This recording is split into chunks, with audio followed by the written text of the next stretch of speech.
Now that you've gotten a basic intro to Power Query, let's keep going with our country's data set by doing some basic transformations so you can get a better feel for the data modeling process. You may continue to follow along with me as I walk through all these steps. As you've probably noticed by now, the data set we're looking at is a list of all the countries in the world, their capitals, continents, regions, area, population, etc. This is a really good beginner's data set for Power BI and Power Query for a few reasons. First, it's a small data set. Second, has a variety of decent data types to look at. And third, it can be used for a lot of different visualization types. It's also a good standalone data set, and it doesn't need much transformation or cleanup. So this will be a nice and easy introduction to data modeling. As we move farther into this course, though, our data sets will come in different shapes and sizes, and our data modeling steps will become progressively more complex to suit those new scenarios.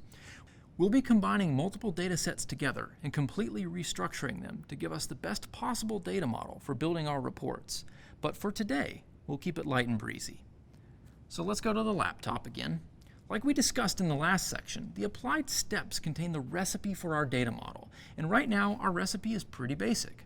We've imported the data from our CSV file, promoted the first row into our column headers, and changed a few data types. But all of this happened automatically when Power Query first connected to the data source. Now we need to do some additional cleanup. Let's start by removing some columns we don't need. The quickest way to do this is to use the menu that is available in the top left corner of our data table. It's very discreetly located, but when you click on it, you'll see a menu of transformations pop up for our data set. And one of these options is Choose Columns. Clicking this will give us a pop-up window showing all the columns in our data set, and we can just choose the ones we want. In this case, we only need a few columns, so I'm going to unselect everything. Then I'm going to go through the list and select ISO 3, display name, area, and population. In our exercise, we're going to be examining how population and area relate to each other, so these are the only two columns we need.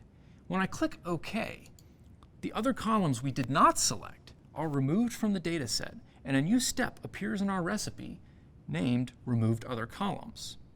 Now, why would we want to remove columns? We'd want to remove columns primarily to minimize the size of our data model. The more columns you have, the more data Power BI is going to import into your data model. This can affect Power BI's performance when your data model gets big enough.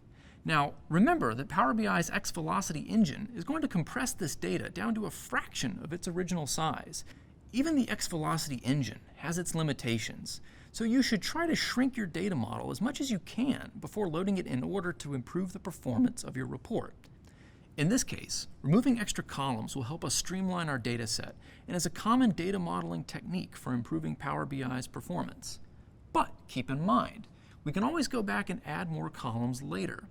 In fact, let's do that now. Suppose we forgot to add continent, which we need for our report. Let me show you two ways we can go back and add those to our data model. In the first method, we go to our recipe, or applied steps, and look at the step where we removed the other columns. Notice that there is a gear icon next to the right of the step. If we click on the gear, the Choose Columns window will reopen, and we can just select continent from the list. When we hit OK, you'll see that continent has been added into our table. The second way to edit our recipe is to use the formula bar. If you look directly above the data table, you should see it. If you don't see the formula bar, you can enable it by going to the View tab and selecting Formula Bar. The formula bar shows you the code that results from everything you do in Power Query, and we can switch between the different steps in our recipe and see this code for each one. For instance, if we click on our source step, you'll see some code that is connecting Power Query to our data source. If we click on the most recent step of our recipe, Removed Other Columns, you can see how it uses this Table Select Columns statement to tell Power Query, grab these columns. This language is called M, the letter M, like 007's boss at the Secret Intelligence Service, MI6, and all the James Bond movies. For this course, you don't need to learn M, but as you progress into more advanced Power BI techniques, learning M can be useful, especially as you do things like conditional formulas and advanced filtering. In this case, all you would need to do to add a column back into your data model would be to modify this simple formula using the formula bar. In this exercise, we want to find out which countries are the most densely populated. But first, we need to do a little bit of math. So we're going to add a new column that calculates the population density of each country. Population density is simply a measurement of the number of people divided by the available land. So population divided by area. To create this new column in Power Query, we're going to go to the Add Column tab on our ribbon. Then we're going to select first population and then area. The order in which we select the columns is very important because it tells Power Query which field is the numerator and which is the denominator. Then, once our two columns are selected, we go to that Add Column tab and select the drop-down menu underneath Standard. And then we click Divide. After doing this, you'll see we have a new column in our data set named Division and a new final step added to our recipe. Now, by adding this new column, we have added data to the data set because Power Query is going to calculate population density ahead of time and load it into our data model. Our data set is very small, so this is not a problem in this particular exercise, but adding a column like this in Power Query is actually not the preferred way of handling these types of calculations.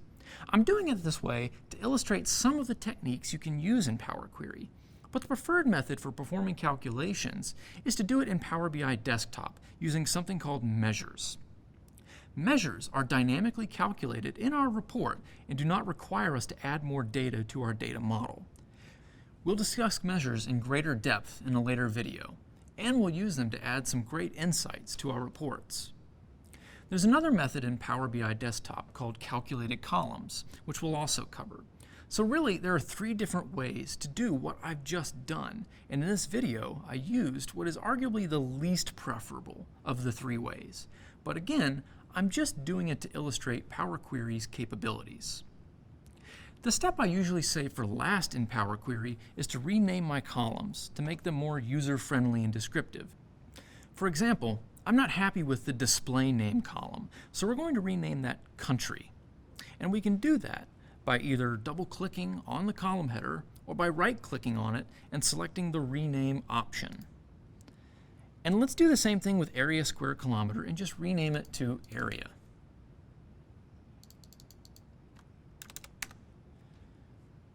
And finally, let's take the division column we created and rename it as population density.